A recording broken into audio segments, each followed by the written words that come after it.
morning children, today I am teaching you chapter 2 in history. The name is From Trade to Territory. Aurangzeb was the last powerful Mughal ruler. Mughal ruler में से सबसे last powerful ruler Aurangzeb था. तो इसका जो control था पूरी इंडियन टेरिटरी में था. इसकी डेथ के बाद जो उस टाइम पे जो गवर्नर्स थे मुगल्स के, उन्होंने अपने को पावरफुल बनाया और उसके बाद उन्होंने अपने को इंडिपेंडेंट डिक्लेयर कर दिया. और जब इंडिपेंडेंट डिक्लेयर कर दिया तो इसके बाद जो दिल्ली का जो कंट्रोल था वो वीक पड़ गया. By the second half of the 18th century a new power was emerging on the political horizon.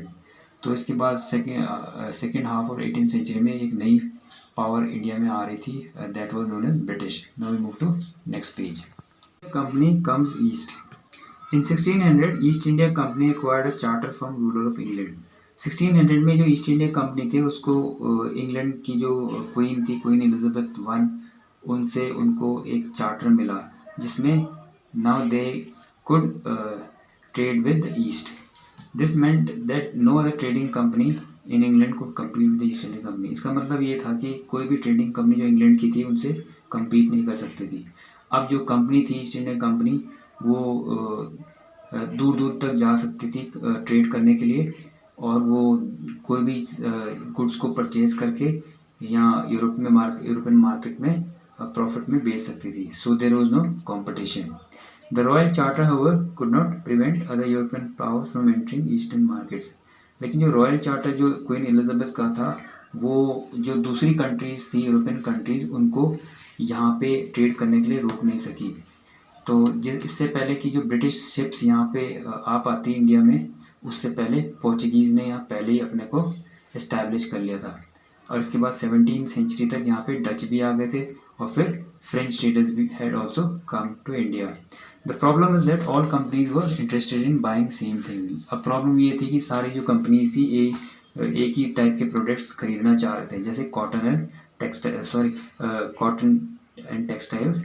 और जो ये कॉटन टेक्सटाइल्स थे इनकी जो डिमांड थी यूरोपियन मार्केट्स में बहुत ज़्यादा थी. तो इससे क्या इनकी जो प्राइस थी वो बहुत ज़्यादा बढ़ गई. तो जब प्राइस बढ़ गई तो फिर इनको जो ये कंपनीज थी सारी यूरोपियन कंपनीज, इनको फिर इससे फ़ायदा नहीं हो रहा था, इससे प्रॉफिट नहीं हो रहा था. Now they started fighting with each other. अब इसके बाद ये एक दूसरे की जो शिप्स हैं उनको ब्लॉक करने लग गए और फिर एक दूसरे के साथ फाइट करने लगे. कभी एक दूसरे की शिप्स को डुबा देते थे. एंड नाउ जो ट्रेड चलता था वो फाइट के थ्रू चलता था. Now we move to next page. East India Company begins trade in Bengal. First English factory was set up in the banks of River Hooghly in 1651. तो जो सबसे पहले जो फैक्ट्री लगी थी ब्रिटिश ईस्ट इंडिया कंपनी की वो river Hooghly के बैंक्स में इस्टेब्लिश हुई थी. तो इसके बाद ये इन्होंने जो अपना जो इस्टेब्लिशमेंट है जहाँ पे वो रहते थे ये ब्रिटिश ईस्ट इंडिया कंपनी के लोग, उन्होंने जो आसपास का जो एरिया था उसको फोर्टिफाई करना शुरू कर दिया. इसके बाद उन्होंने 1696 में जो मुग़ल ऑफिशियल्स थे उनसे उन्होंने यहाँ के जो 3 विलेजेस थे यहाँ की उन्होंने ज़मींदारी राइट्स मांगी और ये बाद में इस जगह को कोलकाता कहा गया. इसके बाद उन्होंने मुग़ल एम्परर औरंगज़ेब से यहाँ पे कंपनी के लिए फ्री ट्रेड के लिए परमिशन मांगी. अब जब औरंगज़ेब ने फ्री ट्रेड के लिए परमिशन दे दी, लेकिन जो कंपनी के जो सर्वेंट्स थे वो अपना प्राइवेट ट्रेड भी करने लग गए थे विदाउट पेइंग एनी टैक्सेस. सो इससे जो बंगाल का जो रेवेन्यू था उसमें बहुत लॉस हो रहा था. So now we move to next page. It led to battles. Now after the death of Aurangzeb, the Bengal Nawab asserted their power and autonomy as the other regional powers were doing at that time. Aurangzeb की death के बाद जो बंगाल के जो नवाब थे उन्होंने अपने को मुगल्स की जो कंट्रोल थी उससे अपने को इंडिपेंडेंट कर दिया. इसके बाद they became very powerful. They did not allow the East India Company to trade freely in Bengal. अब वो जो ईस्ट इंडिया कंपनी और यहाँ पे ट्रेड करती थी तो फिर उनको ट्रिब्यूट देने पड़ते थे नवाब्स को. इसके अलावा उनको उनके अपने सेटलमेंट्स को फोर्टिफाई करने में नहीं देते थे. तो इस वजह से ये क्या हुआ, फिर इस वजह से this led to the battle of Plassey. Now we move to next paragraph. Battle of Plassey. Sirajuddaula became the nawab of Bengal in 1756. अब जो कंपनी थी वो सिराजुद्दौला से बहुत डरती थी because he was a very powerful ruler.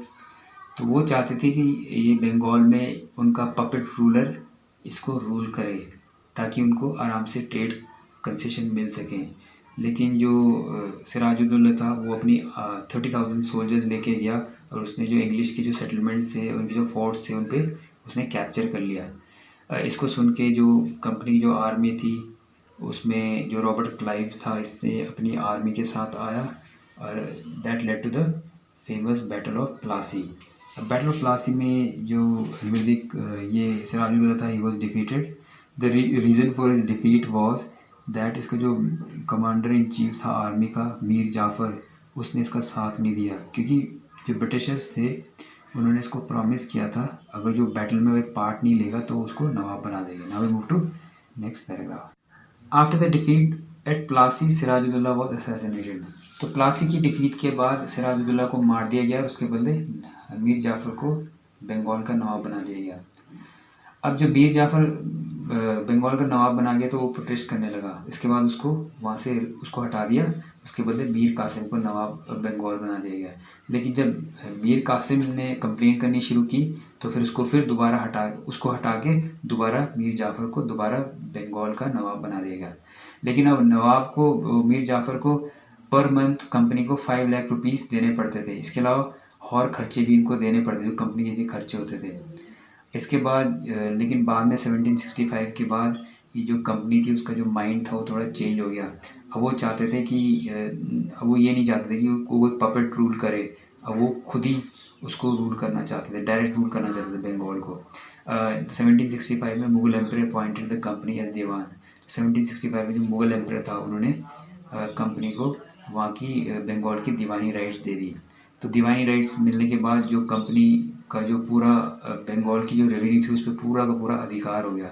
और जब पूरे जो उनको राइट्स मिल गए बंगाल की रेवेन्यू के ऊपर, तब उनकी जो एक प्रॉब्लम थी वो हट गई।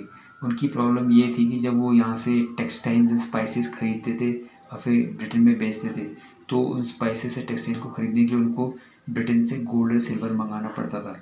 लेकिन अब जब उन्हें दीवानी राइट्स मिल गए बंगाल की, तो जो रेवेन्यू था उसका, उस पैसे से वो यहाँ से टेक्सटाइल स्पाइसेस खरीदते थे, इससे उनको ह्यूज प्रॉफिट होता था। Now we move to next page. Company rule expands. The company rarely launch direct military attack on unknown territory. जो कंपनी थी वो बहुत कम है कि किसी किंगडम पे डायरेक्ट अटैक करती थी। वो डिप्लोमेटिक और पॉलिटिकल मीन्स का यूज़ करती थी अपना जो इन्फ्लुएंस डालने पर, उन किंगडम पे अपना इन्फ्लुएंस डालने के लिए। बैटल ऑफ बक्सर के बाद जो कंपनी थी वो अपने रेजिडेंट्स रखने लग गई, एक टाइप के जो अपने एजेंट्स रखने लग गई। जो किंग्स थे या रूलर्स थे, इंडियन रूलर्स थे, उनके कोर्ट में रखने लग गई। तो जो ये एजेंट्स थे वो इंटरफेयर करने लग गए, इनके जो इंटरनल मैटर्स थे उसमें इंटरफेयर करने लग गए। अब ये जो रेजिडेंट्स थे ये डिसाइड करते थे कि who would be the successor, और इसके अलावा ये भी डिसाइड करते थे कि एडमिनिस्ट्रेटिव पोस्ट किसको दी जाए। इसके अलावा जो कंपनी थी उन्होंने एक सब्सिडरी अलायंस भी जो रूलर्स थे, इंडियन रूलर्स, उन पर इम्पोज किया। So according to subsidiary alliance, जो रूलर्स थे इंडियन रूलर्स, उनको अपनी आर्मी रखने का कोई राइट नहीं था। तो जो आर्मी थी वो सिर्फ ब्रिटिश की होती थी, लेकिन जो इनका जो मेंटेनेंस था वो इंडियन रूलर्स को करना पड़ता था। इंडियन रूलर्स को ये जो आर्मी थी, इनके जो सोल्जर्स थे, उनको सैलरी देनी पड़ती थी।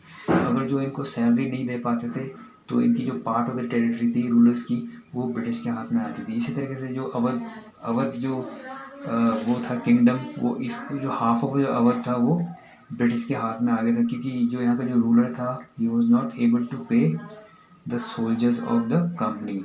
सो now we move to next paragraph. Tipu Sultan, the tiger of Mysore.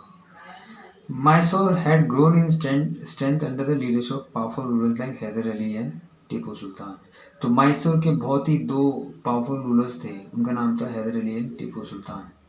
तो जो कंपनी थी पहले, जो यहाँ पे जो मालाबार कोस्ट था, यहाँ से वो ट्रेड करती थी, यहाँ से जो स्पाइसेस ले जाती थी यहाँ से वो फॉरेन कंट्रीज़ में बेचने के लिए।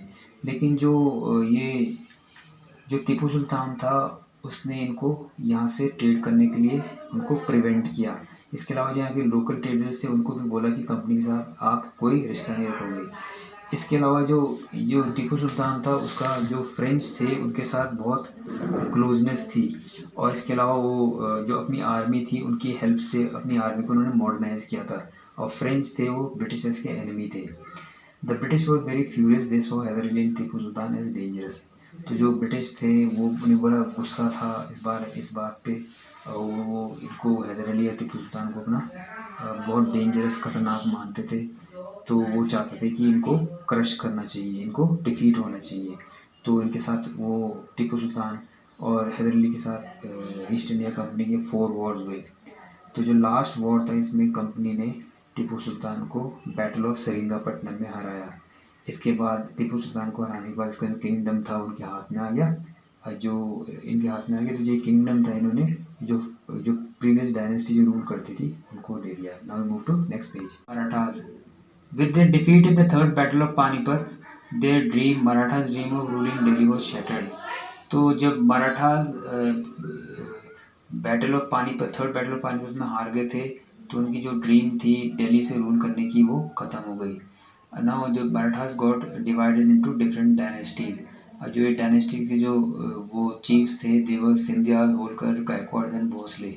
अब इन सारे जो सरदार थे, जो चीफ्स थे, इनको एक अलायंस में लाया गया under Peshwa who was the prime minister.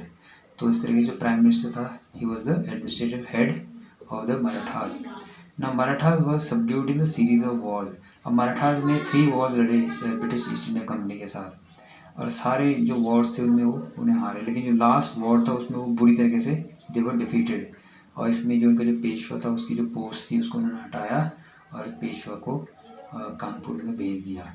इसके बाद जो इनकी जो टेरिटरीज थी वो मराठास की वो ब्रिटिश के हाथ में आ गई। Now we move to next paragraph. Lapse Lord Dalhousie became the governor general of India in 1848। उन्होंने एक नई पॉलिसी यहाँ पे इंट्रोड्यूस की थी that was called doctrine of lapse. Doctrine of lapse के अकॉर्डिंग ये था कि अगर जो कोई रूलर था, अब उसको कोई बेटा नहीं है, अपना बेटा नहीं है और उसकी डेथ हो जाती है तो जो किंगडम है उसके अडॉप्टेड सन के हाथ में नहीं जाएगा, वो ब्रिटिश ले लेती थी। इस तरीके से उन्होंने कई किंगडम अपने पे ले लिए थे, जैसे सतारा था, Sambalpur, Udaipur, Nagpur and Jhansi. In 1856 the company also took Awadh. 1856 में कंपनी ने अवध को भी अपने कब्जे में ले लिया। ये इस तरीके से लिया कि जो अवध का जो किंग था उस पर उन्होंने ये आरोप लगाया कि वो ही वॉज मिस गवर्निंग, उसको गवर्न करना नहीं आ रहा अवध को, तो उन्होंने इसको ले लिया। तो वहाँ के जो लोग थे अवध के, they protested against the British and they took part in the revolt of 1857. Now we move to next page. The East India Company was transformed from a trading company to territorial colonial power. तो east India company थी वो एक trading company थी पहले, और बाद में वो एक they became the master of a country.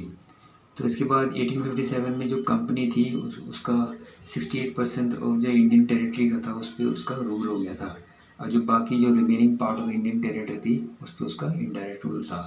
So this is the end of the chapter. Thank you.